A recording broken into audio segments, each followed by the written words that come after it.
Hi friends, welcome back to Sajida's creation. ഇന്നത്തെ വീഡിയോയിൽ നമുക്കൊരു കിഡ്സ് ഫ്രോക്ക് കട്ട് ചെയ്ത് സ്റ്റിച്ച് ചെയ്തെടുക്കാം. വളരെ സിമ്പിളായിട്ട് ഒറ്റ കട്ടിലാണ് കേട്ടോ ഈ ഒരു ഫ്രോക്ക് ചെയ്യുന്നത്.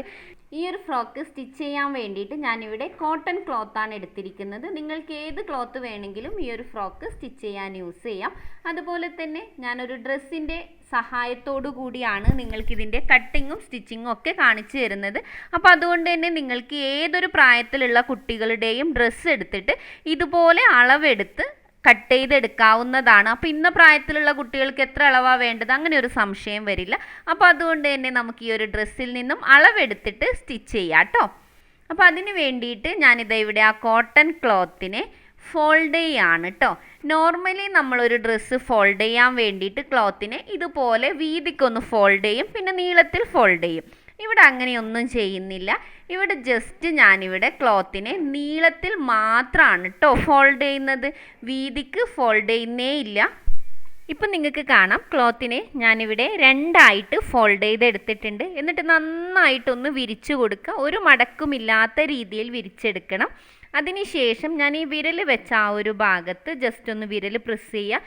എന്നിട്ട് ഇതുപോലെ ക്ലോത്തിനെ കോണായിട്ടൊന്ന് ഫോൾഡ് ചെയ്തെടുക്കണം. നമ്മൾ അംബ്രല കട്ടിനൊക്കെ ചെയ്യുന്ന സെയിം മെത്തേഡിലാണ് ഈ ഒരു ഫോൾഡിങ്ങും നമ്മൾ ചെയ്യുന്നത്. ഞാനിവിടെ ക്ലോത്ത് മൂവ് ചെയ്തുകൊണ്ടേ ഇരിക്കുന്നുണ്ട്, അത് വീഡിയോയിൽ കൃത്യമായി കിട്ടാൻ വേണ്ടിയിട്ടാണ്. നിങ്ങൾ ചെയ്യുമ്പോൾ ഒരു കാരണവശാലും ക്ലോത്ത് മൂവ് ചെയ്യാൻ പാടില്ല. അപ്പോൾ ഇങ്ങനെ ഫോൾഡ് ചെയ്തതിന് ശേഷം എവിടെയും മടക്കോ അല്ലെങ്കിൽ ചുരുണ്ട് നിൽക്കുകയോ ചെയ്യുന്നില്ല എന്ന് ഉറപ്പ് വരുത്തുക. അതിനുശേഷം ഇതുപോലെ നിങ്ങൾ ഏത് ഡ്രസ്സിൽ നിന്നാണോ അളവെടുക്കുന്നത് ആ ഒരു ഡ്രസ്സ് എടുക്കുക. അതിനുശേഷം നമ്മൾ ഫസ്റ്റ് മെഷർ ചെയ്യേണ്ടത് ഷോൾഡറാണ്. ഷോൾഡർ മെഷർ ചെയ്യുമ്പോൾ നോർമലി ഞാൻ എപ്പോഴും പറയുന്നത് പോലെ ഒരു സ്ലീവ് സ്റ്റിച്ച് ചെയ്ത പോയിൻ്റ് മുതൽ മറ്റേ സ്ലീവ് സ്റ്റിച്ച് ചെയ്ത പോയിൻ്റ് വരെയുള്ള കറക്റ്റ് അളവാണ് എടുക്കേണ്ടത്. ഇവിടെ 8 ഇഞ്ചാണ് വരുന്നത്. അതിൻ്റെ നേർപകുതിയാണ് നമുക്ക് വേണ്ടത്, കാരണം ക്ലോത്ത് നമ്മൾ ഫോൾഡ് ചെയ്തിട്ടാണ് ഉള്ളത്. അപ്പോൾ 4 ഇഞ്ച്, ആ 4 ഇഞ്ചിൻ്റെ കൂടെ സ്ലീവ് ജോയിൻ്റ് ചെയ്യാൻ ഒരു 1/2 ഇഞ്ച് കൂടി വേണം. അപ്പോൾ 4.5 ഇഞ്ച് കറക്റ്റായിട്ട് നമ്മളിത് ഈ ഒരു കോണിലാണ് 4.5 ഇഞ്ച് മാർക്ക് ചെയ്തെടുക്കേണ്ടത്. അപ്പോൾ ഈ കോണ് വരുന്ന ഭാഗത്ത് കൃത്യമായി ടാപ്പ് വെക്കുക. എന്നിട്ട് മുകളിലേക്കും താഴേക്കും ജസ്റ്റ് ഒന്ന് മൂവ് ചെയ്ത് നോക്കുക. എന്നിട്ട് എവിടെയാണോ കറക്റ്റ് നിങ്ങളുടെ ഷോൾഡറിൻ്റെ അളവ് വരുന്നത് ആ ഒരു ഭാഗത്ത് കൃത്യമായിട്ട് 4.5 ഇഞ്ച് മാർക്ക് ചെയ്ത് കൊടുക്കുക. കണ്ടോ, ഇതുപോലെ 4.5 ഇഞ്ച് മാർക്ക് ചെയ്തെടുത്തിട്ടുണ്ട്. ഇനി നമുക്കതിനെ ഒരു സ്ട്രൈറ്റ് ലൈൻ ആക്കാം. നിങ്ങൾക്ക് കൃത്യമായി മനസ്സിലാവാൻ വേണ്ടിയിട്ടാണ് ഞാൻ ഇതുപോലെ ഒരു സ്ട്രൈറ്റ് ലൈൻ കൊടുക്കുന്നത്. ഇതാണ് നമ്മുടെ ഷോൾഡറിൻ്റെ അളവ്. അപ്പോൾ നിങ്ങൾക്ക് എത്രയാണോ വേണ്ടത് ആ അളവ് ഇവിടെ മാർക്ക് ചെയ്ത് കൊടുക്കുക. ഇനി നമുക്ക് ആം ഹോളാണ് മാർക്ക് ചെയ്യേണ്ടത്. ആം ഹോൾ മാർക്ക് ചെയ്യുമ്പോൾ കറക്റ്റ് ഇതുപോലെ താഴേക്ക് വെക്കുക. ടേപ്പ് അങ്ങോട്ടോ ഇങ്ങോട്ടോ മൂവ് ചെയ്യാൻ പാടില്ല. കൃത്യമായി നമ്മുടെ ഷോൾഡറിൻ്റെ വീതി തന്നെ ആയിരിക്കണം ഈ ഒരു ആം ഹോളിൻ്റെ ഇറക്കത്തിലും ഉണ്ടാവേണ്ടത്. അപ്പോൾ ആദ്യം ആം ഹോളിൻ്റെ ഇറക്കം 4.5 ഇഞ്ച് ഇവിടെ മാർക്ക് ചെയ്തു. അതിനുശേഷം ആ ഒരു സൈഡിൽ കൂടി വീതി 4.5 ഇഞ്ച് തന്നെയാണോ നോക്കണം. അതായത് ഷോൾഡറിൻ്റെ ഇറക്കമാണ് നമ്മുടെ ആം ഹോളിൻ്റെ എൻഡ് വരെ വരുന്നത്. അപ്പോൾ അത് കറക്റ്റായിട്ടുണ്ടോ എന്ന് നോക്കുക. അതിനുശേഷം നമ്മളിതാ ഇതുപോലെ ടാപ്പ് മൂവ് ചെയ്യാതെ കൃത്യമായിട്ട് ആ 4.5 ഇഞ്ച് വീതിക്ക് വെച്ചിട്ട് അവിടെയും ഇതാ 4.5 ഇഞ്ച് ആം ഹോളിൻ്റെ ഇറക്കം മാർക്ക് ചെയ്തു. നിങ്ങൾക്ക് മനസ്സിലായി എന്ന് വിചാരിക്കുന്നു. നമുക്ക് എത്രയാണോ ഷോൾഡർ വരുന്നത് അത് തന്നെയാണ് നമ്മൾ ആം ഹോളും എടുക്കുക. അപ്പോൾ ആം ഹോളിൻ്റെ ആ ഒരു വീതിയും വരിക നമ്മുടെ ഷോൾഡറിൻ്റെ വീതി തന്നെയാണ്. അപ്പോൾ കറക്റ്റായിട്ട് ഇത് രണ്ടും ഒരുപോലെ തന്നെ ഉണ്ടോ എന്ന് ഉറപ്പ് വരുത്തിയതിന് ശേഷം മാത്രം ഇതുപോലെ ഒന്ന് മാർക്ക് ചെയ്ത് കൊടുക്കുക. ജസ്റ്റ് വീണ്ടും ഒന്നുകൂടി ഒന്ന് അളന്ന് നോക്കുക കേട്ടോ. അല്ലാന്നുണ്ടെങ്കിൽ സ്റ്റിച്ച് ചെയ്ത് കഴിയുമ്പോൾ ഡ്രസ്സിൻ്റെ ഫിനിഷിങ്ങിനെ തന്നെ ബാധിക്കും. അപ്പോൾ അതുകൊണ്ട് തന്നെ ഈ ഒരു അളവൊക്കെ കൃത്യമായി നോക്കുക. ഇനി നമുക്ക് ചെസ്റ്റിൻ്റെ അളവാണ് എടുക്കേണ്ടത്. അപ്പോൾ നമ്മൾ ഏത് ഡ്രസ്സിൽ നിന്നാണോ അളവെടുക്കുന്നത് ആ ഡ്രസ്സിൻ്റെ കൈക്കുഴി എവിടെയാണോ എൻഡ് വരുന്നത് ആ ഒരു ഭാഗത്തുള്ള അളവാണ് എടുക്കേണ്ടത്. കണ്ടോ, ഇതുപോലെ കൈക്കുഴിയുടെ എൻഡിൽ നിന്നും മറ്റേ എൻഡ് വരെയുള്ള കൃത്യമായിട്ടുള്ള അളവായിരിക്കണം നമ്മൾ എടുക്കേണ്ടത്. എനിക്കിവിടെ 13 ഇഞ്ചാണ് കിട്ടുന്നത്. ഈ 13 ഇഞ്ച് അങ്ങനെ തന്നെ മാർക്ക് ചെയ്യുന്നില്ല, അതിൻ്റെ നേർപകുതിയാണ് നമ്മൾ എടുക്കേണ്ടത്. കാരണം ക്ലോത്ത് നമ്മൾ ഫോൾഡ് ചെയ്തിട്ടാണ് ഉള്ളത്. അപ്പോൾ 6.5 ഇഞ്ചാണ് കിട്ടുന്നത്. ഈ 6.5 ഇഞ്ചിൻ്റെ കൂടെ 1 ഇഞ്ച് തയ്യൽ തുമ്പ് കൂടി ആഡ് ചെയ്യണം. നിങ്ങൾ 2 ഇഞ്ച് തയ്യൽ തുമ്പ് ആഡ് ചെയ്യുന്നുണ്ടെങ്കിൽ അങ്ങനെയും ചെയ്യാം. ഇപ്പോൾ ഞാനിവിടെ 1 ഇഞ്ച് തയ്യൽ തുമ്പ് ആഡ് ചെയ്തിട്ട് 7.5 ഇഞ്ച് മാർക്ക് ചെയ്ത് കൊടുക്കുകയാണ്. അപ്പോൾ ഇത് കണ്ടോ, നമ്മൾ എവിടെയാണോ ആം ഹോൾ മാർക്ക് ചെയ്തത് ആ ഒരു പോയിന്റിലാണ് നമ്മളിപ്പോൾ ചെസ്റ്റിൻ്റെ അളവ് മാർക്ക് ചെയ്തിരിക്കുന്നത്. ഇനി നമുക്ക് ഷേപ്പ് മാർക്ക് ചെയ്യാം. അപ്പോൾ ഷേപ്പ് മാർക്ക് ചെയ്യാൻ വേണ്ടിയിട്ട് ഞാൻ ഇതുപോലെ യോക്ക് പീസിൻ്റെ ഇറക്കമാണ് എടുക്കുന്നത്. നിങ്ങൾക്ക് ഇതുപോലെയുള്ള ഒരു ഡ്രസ്സ് അല്ല എന്നുണ്ടെങ്കിൽ എവിടെയാണോ ഷേപ്പ് വരുന്നത് ആ ഒരു അളവ് എടുക്കാം കേട്ടോ. ഇപ്പോൾ ഇവിടെ എനിക്ക് 9 ഇഞ്ചാണ് യോക്ക് പീസിൻ്റെ ഇറക്കം വരുന്നത്. അത് തന്നെയാണ് ഞാൻ ഷേപ്പായിട്ട് മാർക്ക് ചെയ്ത് കൊടുക്കുന്നത്. അപ്പോൾ ഈ ഇറക്കം വരുന്ന സ്ഥലത്താണ് നമ്മൾ ഷേപ്പിൻ്റെ വീതി മാർക്ക് ചെയ്യുക. അപ്പോൾ ഫസ്റ്റ് നമുക്ക് ക്ലോത്തിൽ ഇതുപോലെ ഇവിടെ നിന്നും താഴേക്ക് ജസ്റ്റ് ഒന്ന് 9 ഇഞ്ച് ഇറക്കം മാർക്ക് ചെയ്ത് കൊടുക്കാം. ഈ 9 ഇഞ്ച് ഇറക്കം വരുന്ന സ്ഥലത്താണ് നമ്മുടെ ഷേപ്പ് വരുന്നത്. അപ്പോൾ ആ ഷേപ്പിൻ്റെ വീതി കൂടി നമുക്കൊന്ന് അളന്ന് നോക്കാം. ഇതുപോലെ ആ യോക്ക് പീസിൻ്റെ എൻഡിൽ കൃത്യമായി ടേപ്പ് വെച്ചതിന് ശേഷമാണ് അളവെടുക്കുന്നത്. 12 ഇഞ്ചാണ് അതിൻ്റെ 1/2 ഇഞ്ച് എടുക്കുക.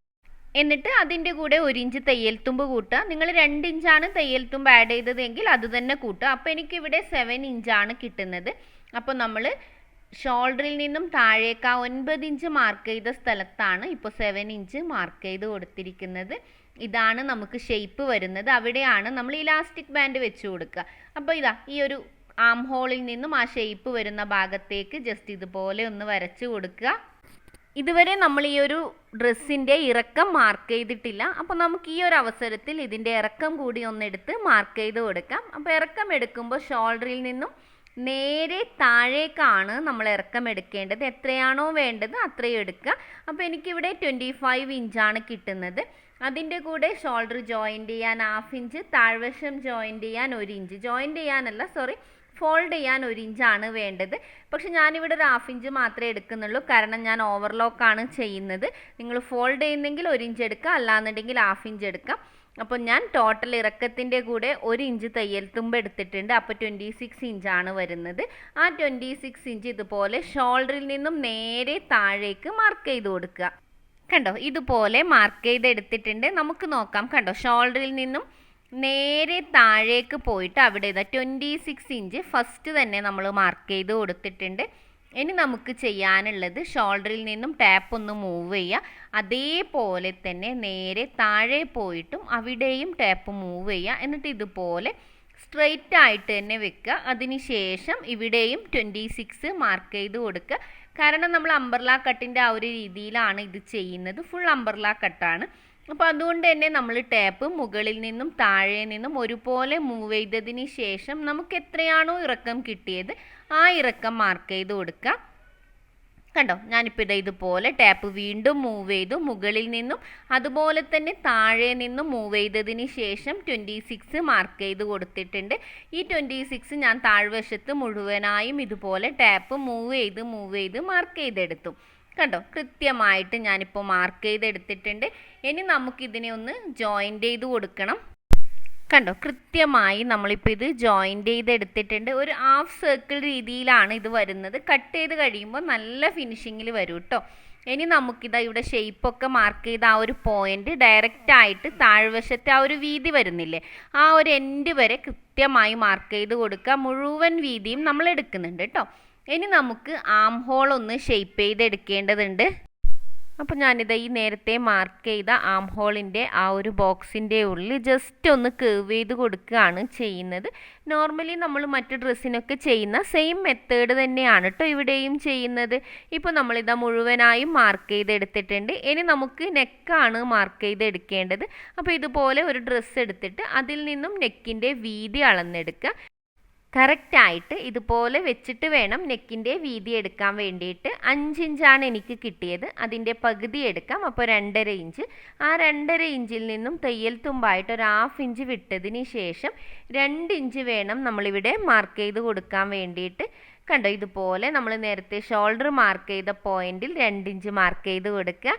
ഇനി അവിടെ നിന്നും നേരെ താഴേക്കാണ് നെക്കിൻ്റെ ഇറക്കം മാർക്ക് ചെയ്യേണ്ടത്. അപ്പോൾ ഇതുപോലെ ഡ്രസ്സിൽ നിന്നും കറക്റ്റായിട്ട് നെക്കിൻ്റെ ഇറക്കം അളന്നെടുക്കാം. എനിക്കിപ്പോൾ 3 ഇഞ്ചാണ് കിട്ടിയത്. ആ 3 ഇഞ്ച് അങ്ങനെ തന്നെ നമ്മൾ ക്ലോത്തിലേക്ക് മാർക്ക് ചെയ്തെടുക്കുകയാണ് ചെയ്യുന്നത്. ഇറക്കത്തിൻ്റെ കൂടെ നമ്മൾ തയ്യൽ തുമ്പൊന്നും ആഡ് ചെയ്യേണ്ട ആവശ്യമില്ല. അപ്പോൾ കറക്റ്റായിട്ട് നമ്മൾ ഇതുപോലെ ഒരു ബോക്സാക്കി എടുക്കുക.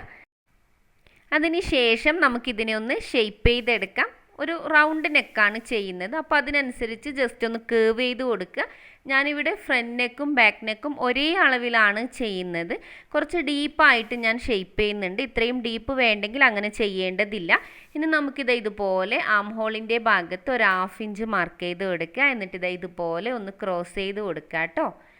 ഇപ്പം നമ്മൾ എല്ലാ മാർക്കിങ്ങും ചെയ്തിട്ടുണ്ട്. ഇനി നമുക്ക് ഈ മാർക്ക് ചെയ്ത ഓരോ പോയിൻറ്റും കട്ട് ചെയ്തെടുക്കണം. നെക്ക് കട്ട് ചെയ്യുമ്പോൾ ഒന്നും ശ്രദ്ധിക്കേണ്ടതില്ല. എപ്പോഴും ഞാൻ പറയാറുണ്ട് നെക്ക് കട്ട് ചെയ്യുമ്പോൾ ബാക്ക് നെക്കും ഫ്രണ്ട് നെക്കും ഒക്കെ ശ്രദ്ധിക്കണമെന്ന്. പക്ഷേ ഇവിടെ ഞാൻ ബാക്ക് നെക്കും ഫ്രണ്ട് നെക്കും ഒരേ അളവിൽ ചെയ്യുന്നത് കൊണ്ട് തന്നെ വേറൊരു കാര്യവും നോക്കേണ്ടതില്ല. എല്ലാം ഒന്നിച്ചങ്ങ് മാർക്ക് ചെയ്തതുപോലെ തന്നെ കട്ട് ചെയ്തെടുക്കാം കേട്ടോ. കണ്ടോ, നമ്മളിപ്പോൾ കൃത്യമായിട്ട് എല്ലാ ഭാഗങ്ങളും കട്ട് ചെയ്തെടുത്തിട്ടുണ്ട്. നിങ്ങൾക്കിത് കാണുമ്പോൾ തന്നെ മനസ്സിലാവും, അതിൻ്റെ ഷേപ്പ് കാണുമ്പോൾ തന്നെ നല്ലൊരു ഭംഗിയുണ്ട്. ഇപ്പോൾ നിങ്ങൾക്കിവിടെ കാണാം, ഞാനിത് ഓപ്പൺ ചെയ്ത് വെച്ചിട്ടുണ്ട്. ഫ്രണ്ട് പീസും ബാക്ക് പീസും സെപ്പറേറ്റ് ആയിട്ട് തന്നെ ഉണ്ട് കേട്ടോ. അപ്പോൾ നമ്മളിത് കട്ട് ചെയ്തെടുത്തു. ഇനി നമുക്കിതിൻ്റെ സ്റ്റിച്ചിങ് സ്റ്റാർട്ട് ചെയ്യാം. അപ്പോൾ അതിന് വേണ്ടിയിട്ട് ആദ്യം തന്നെ ഫ്രണ്ട് പീസും ബാക്ക് പീസും സെപ്പറേറ്റ് ചെയ്യാം. ഇപ്പം ഞാനിവിടെ ഫ്രണ്ട് പീസാണ് എടുത്തിരിക്കുന്നത്. എന്നിട്ട് അതിന് നമുക്ക് നെക്കൊന്ന് സ്റ്റിച്ച് ചെയ്തെടുക്കണം. അതിന് വേണ്ടി ഞാനിത് ഇതുപോലെ ഒരു ക്രോസ് പീസ് എടുത്തിട്ടുണ്ട്. എന്നിട്ട് ഇതുപോലെ പതുക്കെ പതുക്കെ മൂവ് ചെയ്തിട്ട് നെക്കിൻ്റെ റൗണ്ട് മുഴുവനായും നമുക്ക് സ്റ്റിച്ച് ചെയ്തെടുക്കാം കേട്ടോ. ഫ്രണ്ട് നെക്കും ബാക്ക് നെക്കും സെയിം രീതിയിൽ തന്നെ നമുക്ക് സ്റ്റിച്ച് ചെയ്തെടുക്കേണ്ടതുണ്ട്. കണ്ടോ, ഇപ്പോൾ നമ്മൾ കറക്റ്റായിട്ട് ഇത് സ്റ്റിച്ച് ചെയ്തെടുത്തു. എന്നിട്ട് ആ ഒരു സ്റ്റിച്ചിങ് പോയിൻ്റ് ഇല്ലേ, അത് ജസ്റ്റ് ഇതുപോലെ ഒന്ന് കട്ട് ചെയ്ത് കൊടുക്കുക. ത്രെഡ് കട്ടാവാതിരിക്കാൻ ശ്രദ്ധിക്കണം കേട്ടോ. അതിന് ശേഷം നമുക്കിതിനെ ഇതുപോലെ ഒന്ന് തിരിച്ചിട്ട് കൊടുക്കാം. കണ്ടോ, കറക്റ്റായിട്ട് നമ്മളിത് തിരിച്ചിട്ടെടുത്തിട്ടുണ്ട്. ഇനി ഇതുപോലെ ജസ്റ്റ് ഒരു 1/2 ഇഞ്ച് ഫോൾഡ് ചെയ്യുക. വീണ്ടും ഒരു 1/2 ഇഞ്ച് ഫോൾഡ് ചെയ്തിട്ട് വേണം സ്റ്റിച്ച് ചെയ്തെടുക്കാൻ വേണ്ടിയിട്ട്. മുഴുവനായിട്ടും ബാക്ക് പോർഷനിലേക്ക് വരണം കേട്ടോ. നമ്മൾ നേരത്തെ ആ ഒരു പീസ് വെച്ചത് ഫ്രണ്ട് പോർഷനിലാണ്. ഇപ്പോൾ അത് കറക്റ്റായിട്ട് മുഴുവനായും സ്റ്റിച്ച് ചെയ്ത് ബാക്ക് പോർഷനിലേക്ക് കൊണ്ടുവന്നിട്ടുണ്ട്.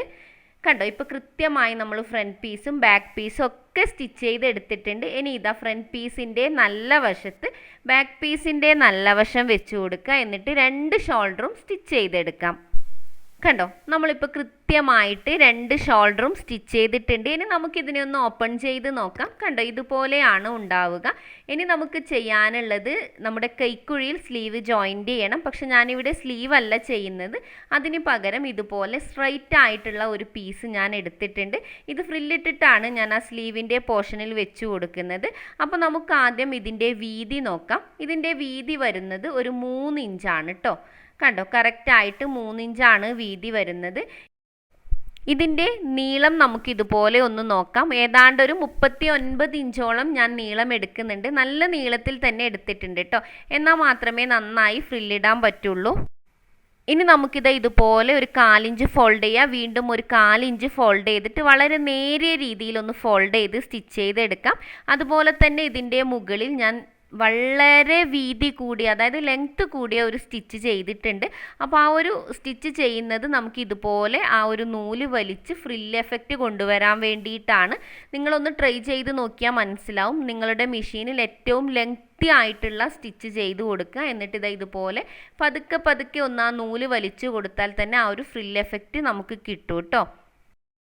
ഇപ്പോൾ കറക്റ്റായിട്ട് നമുക്കിതുപോലെ ഒരു ഫ്രില്ല് എഫക്റ്റ് കിട്ടിയിട്ടുണ്ട്. 2 പീസാണ് നമ്മൾ ഇതുപോലെ കട്ട് ചെയ്ത് ഫ്രില്ലിട്ട് എടുത്തിരിക്കുന്നത്. ഇനി നമുക്കതിനെ ആം ഹോളിൽ ഒന്ന് ജോയിൻ്റ് ചെയ്ത് കൊടുക്കാം. കണ്ടോ, ഇതുപോലെ കറക്റ്റായിട്ട് ആ ആം ഹോളിൻ്റെ ആ ഒരു ഷേപ്പിൽ ഇതുപോലെ പതുക്കെ പതുക്കെ മൂവ് ചെയ്ത് നമുക്കിത് മുഴുവനായും സ്റ്റിച്ച് ചെയ്ത് കൊടുക്കാം. ഫ്രില്ലിടുമ്പോൾ കറക്റ്റായിട്ട് എല്ലാ ഭാഗത്തും ഈക്വൽ ആയിട്ടുണ്ടോ എന്ന് ഉറപ്പ് വരുത്തണം. എങ്കിൽ മാത്രമേ ഫിനിഷിങ് കിട്ടുള്ളൂ കേട്ടോ. ഇപ്പോൾ നമ്മളിതാ 2 പോർഷനും ഇതുപോലെ സ്റ്റിച്ച് ചെയ്തെടുത്തിട്ടുണ്ട്. ഇനി നമുക്കിതിനെ ഇതുപോലെ ഒന്ന് തിരിച്ചിട്ട് കൊടുക്കാം. അതിന് ശേഷം ഈ സൈഡിലൂടെ ഒരു സ്റ്റിച്ച് ചെയ്ത് കൊടുക്കാം. തൊട്ട് താഴെ തന്നെ വീണ്ടും ഒരു സ്റ്റിച്ച് ചെയ്ത് നമുക്കതിന് ഫിനിഷ് ചെയ്തെടുക്കാം കേട്ടോ. ഇപ്പം നമ്മൾ ഇതൊക്കെ സ്റ്റിച്ച് ചെയ്തെടുത്തു. ഇനി നമുക്ക് ചെയ്യാനുള്ളത് 2 സൈഡും യോജിപ്പിച്ചെടുക്കുക എന്നുള്ളതാണ്. അപ്പോൾ കറക്റ്റായിട്ട് സ്ലീവിൻ്റെ ആ ഒരു പോയിൻ്റ് മുതൽ താഴ്വശം വരെ 1 ഇഞ്ച് വിട്ടിട്ട് സ്റ്റിച്ച് ചെയ്ത് കൊടുക്കുക. നമ്മൾ ആ ഫ്രില്ലിട്ടിട്ടില്ലേ, അതിൻ്റെ ആ ഒരു സ്റ്റാർട്ടിങ് മുതൽ താഴെ എൻഡ് വരെ ഓരോ ഇഞ്ച് വിട്ടിട്ട് നമുക്കിതിനെ സ്റ്റിച്ച് ചെയ്ത് യോജിപ്പിച്ചെടുക്കാം. കണ്ടോ, നമ്മളിപ്പോൾ ഇത് കൃത്യമായി സ്റ്റിച്ച് ചെയ്ത് എടുത്തിട്ടുണ്ട്. നല്ല വീതിക്ക് തന്നെ താഴ്വശമൊക്കെ കിട്ടിയിട്ടുണ്ട് കേട്ടോ. അപ്പോൾ ഇതിൽ നമ്മളിനി ഇലാസ്റ്റിക് ബാൻഡ് വെച്ച് കൊടുക്കണം. അപ്പോൾ ഇലാസ്റ്റിക് ബാൻഡ് വെച്ച് കൊടുക്കാൻ വേണ്ടിയിട്ട് നമുക്ക് ഈ ഒരു ഡ്രസ്സിനെ ഒന്ന് തിരിച്ചിട്ട് കൊടുക്കാം കേട്ടോ. നല്ല വശത്തല്ല നമ്മൾ ഇലാസ്റ്റിക് ബാൻഡ് വെക്കുന്നത്, ഇതിൻ്റെ ഉൾവശത്താണ്. അപ്പോൾ അതുകൊണ്ടാണ് ഇതിനെ തിരിച്ചിട്ട് കൊടുക്കുന്നത്. എന്നിട്ട് നമുക്ക് അവിടെ കൃത്യമായ അളവുകൾ മാർക്ക് ചെയ്ത് കൊടുക്കണം. കണ്ടോ, ഇതുപോലെ കൃത്യമായി വെച്ചതിന് ശേഷം നമുക്ക് ഷോൾഡറിൽ നിന്നും താഴേക്ക് ഒരു 9 ഇഞ്ച് മാർക്ക് ചെയ്ത് കൊടുക്കാം. നമ്മൾ നേരത്തെ ഷോൾഡറിൽ നിന്നും താഴേക്ക് 9 ഇഞ്ചിലാണ് ഷേപ്പ് മാർക്ക് ചെയ്തത്. അതായത് യോക്ക് പീസിൻ്റെ ആ ഒരു ഇറക്കം വരുന്നത് 9 ഇഞ്ചിലാണ്. അപ്പോൾ കറക്റ്റായിട്ട് നമ്മൾ ഇതുപോലെ ഷോൾഡറിൽ നിന്നും താഴേക്ക് 9 ഇഞ്ച് മാർക്ക് ചെയ്ത് കൊടുക്കുക. അതിനുശേഷം ഇതുപോലെ ഒരു ലൈൻ ഇട്ട് അതിനെ നമുക്കൊന്ന് യോജിപ്പിച്ചെടുക്കാം. ഇതേ രീതിയിൽ തന്നെ ഫ്രണ്ട് പോർഷനിലും ബാക്ക് പോർഷനിലും നമ്മൾ മാർക്ക് ചെയ്ത് കൊടുക്കണം. രണ്ട് ഭാഗത്തും 9 ഇഞ്ച് തന്നെയാണ് ഇറക്കം മാർക്ക് ചെയ്ത് കൊടുക്കുന്നത്. ഇങ്ങനെ കൃത്യമായി മാർക്ക് ചെയ്ത് കൊടുത്താൽ മാത്രമേ നമുക്ക് ഇലാസ്റ്റിക് ബാൻഡ് നല്ല ഫിനിഷിങ്ങിൽ വെച്ച് സ്റ്റിച്ച് ചെയ്തെടുക്കാൻ പറ്റുള്ളൂ. അപ്പം ഞാനിവിടെ ഇലാസ്റ്റിക് ബാൻഡ് യൂസ് ചെയ്യുന്നത് നമ്മൾ മാസ്കിനൊക്കെ യൂസ് ചെയ്യുന്ന സെയിം ഇലാസ്റ്റിക് ബാൻഡാണ്. അപ്പോൾ നമുക്ക് ഈ ഇലാസ്റ്റിക് ബാൻഡ് ഈ മാർക്ക് ചെയ്ത പോയിന്റിലൂടെയാണ് വെച്ച് സ്റ്റിച്ച് ചെയ്ത് കൊടുക്കേണ്ടത്. അപ്പോൾ നമുക്ക് മെഷീൻ്റെ അടുത്ത് പോയി സ്റ്റിച്ച് ചെയ്യാം. കണ്ടോ, ഇതുപോലെ കറക്റ്റായിട്ട് ഇലാസ്റ്റിക് ബാൻഡ് വെക്കുക. എന്നിട്ട് ഫൂട്ട് ഒന്ന് പ്രസ് ചെയ്തതിന് ശേഷം ഫസ്റ്റ് നമ്മളൊരു സ്റ്റിച്ച് കൊടുത്തിട്ട് അവിടെ കെട്ടിട്ട് കൊടുക്കുക. ഇലാസ്റ്റിക് ബാൻഡ് പിന്നെ മൂവ് ആവുമൊന്നുമില്ല. അപ്പോൾ കറക്റ്റായിട്ട് വെച്ചതിന് ശേഷം ഫ്രണ്ട് പോർഷനിൽ നിന്നും ഇലാസ്റ്റിക് ബാൻഡ് നന്നായി വലിച്ച് പിടിച്ചിട്ട് സ്റ്റിച്ച് ചെയ്യുക കേട്ടോ. കുറച്ച് ഭാഗം സ്റ്റിച്ച് ചെയ്തതിന് ശേഷം നമ്മൾ ഫ്രണ്ട് പോർഷനും ബാക്ക് പോർഷനും ഒന്നിച്ച് ഇലാസ്റ്റിക് ബാൻഡ് വലിച്ച് പിടിച്ചിട്ട് വേണം സ്റ്റിച്ച് ചെയ്ത് കൊടുക്കാൻ വേണ്ടിയിട്ട്. അല്ലാന്നുണ്ടെങ്കിൽ സൂചി പൊട്ടാനൊക്കെ ചാൻസ് ഉണ്ട്. കണ്ടോ, ഇതുപോലെ നമ്മൾ ഫ്രണ്ട് പോർഷനിലും ബാക്ക് പോർഷനിലും ജസ്റ്റ് ഒന്ന് വലിച്ച് പിടിക്കുക. എന്നിട്ട് വേണം സ്റ്റിച്ച് ചെയ്ത് കൊടുക്കാൻ വേണ്ടിയിട്ട്. അല്ലാതെ ഫ്രണ്ട് പോർഷൻ മാത്രം വലിച്ച് പിടിച്ച് നിങ്ങൾ സ്റ്റിച്ച് ചെയ്ത് കൊടുക്കുകയാണെങ്കിൽ നേരത്തെ പറഞ്ഞതുപോലെ സൂചി പൊട്ടും. അതുമാത്രമല്ല നമ്മൾ വിചാരിച്ച ആ ഒരു എഫക്റ്റ് ഡ്രസ്സിൽ വരികയുമില്ല. അപ്പോൾ കറക്റ്റായിട്ട് ഇതുപോലെ പിടിച്ചിട്ട് രണ്ട് വശവും വലിക്കുക. എന്നിട്ട് നോർമൽ സ്റ്റിച്ച് തന്നെ ചെയ്ത് കൊടുക്കുക. അതുപോലെ തന്നെ നമ്മൾ എവിടെയാണോ മാർക്ക് ചെയ്തത് ആ ഒരു പോയിന്റ് കൃത്യമായി കീപ്പ് ചെയ്യാൻ ശ്രദ്ധിക്കണം. അല്ലാന്നുണ്ടെങ്കിൽ ആ ഒരു സ്റ്റിച്ചൊക്കെ വന്ന് നമ്മൾ നല്ല വശത്തേക്ക് കൊണ്ടുപോകുമ്പോൾ വിചാരിച്ച ആ ഒരു ഫിനിഷിങ് ഉണ്ടാവില്ല. അപ്പോൾ ഈ പറഞ്ഞ കാര്യങ്ങളൊക്കെ ശ്രദ്ധിച്ചതിന് ശേഷം മാത്രം ഇലാസ്റ്റിക് ബാൻഡ് സ്റ്റിച്ച് ചെയ്ത് കൊടുക്കുക. ഇപ്പോൾ നമ്മൾ ഏതാണ്ട് സ്റ്റിച്ച് ചെയ്ത് ഫിനിഷ് ചെയ്തെടുത്തിട്ടുണ്ട്. ഇനി ഇത് നമുക്ക് മെഷീനിൽ നിന്നും റിമൂവ് ചെയ്തെടുക്കാം. എല്ലാവരും ചോദിക്കുന്ന ഒരു സംശയമാണ്, ഇങ്ങനെ സ്റ്റിച്ച് ചെയ്യുന്ന സമയത്ത് എത്രയാണ് ഇലാസ്റ്റിക് ബാൻഡ് എടുക്കേണ്ടത് എന്ന്. ഇതിന് കൃത്യമായ ഒരളവില്ല കേട്ടോ. നമ്മൾ ഡ്രസ്സിൽ മാർക്ക് ചെയ്ത പോയിന്റിലൂടെ സ്റ്റിച്ച് ചെയ്ത് കൊടുക്കുക. ഇലാസ്റ്റിക് ബാൻഡ് പരമാവധി വലിച്ചിട്ട് എന്നിട്ട് ബാലൻസ് വരുന്ന ഇലാസ്റ്റിക് ബാൻഡ് കട്ട് ചെയ്ത് കൊടുക്കുക കേട്ടോ. ഇവിടെ ഇഞ്ചിൻ്റെ അളവുകളൊന്നും കൃത്യമായി പറഞ്ഞു തരാൻ പറ്റില്ല. സ്റ്റിച്ച് ചെയ്ത് ബാലൻസ് വരുന്ന ഇലാസ്റ്റിക് ബാൻഡ് കട്ട് ചെയ്ത് മാറ്റിയാൽ മതി കേട്ടോ. കണ്ടോ, ഇപ്പം നമ്മൾ കൃത്യമായിട്ട് ഇവിടെ ഇലാസ്റ്റിക് ബാൻഡ് വെച്ച് സ്റ്റിച്ച് ചെയ്ത് എടുത്തിട്ടുണ്ട്. നല്ല പെർഫെക്റ്റ് ഫിനിഷിങ്ങിൽ ഒറ്റ കട്ടിൽ വളരെ സിമ്പിളായിട്ടാണ് നമ്മൾ ഈ ഒരു ഫ്രോക്ക് സ്റ്റിച്ച് ചെയ്തെടുത്തിരിക്കുന്നത്. കോട്ടണിലാണ് ചെയ്ത് കൊടുത്തത്. അതുകൊണ്ട് തന്നെ നല്ല സിമ്പിളായിട്ട് നമുക്ക് ഈ ഒരു ഫ്രോക്ക് യൂസ് ചെയ്യാനും പറ്റും. അപ്പോൾ നിങ്ങൾ വീഡിയോ മുഴുവനായിട്ടും കാണുക.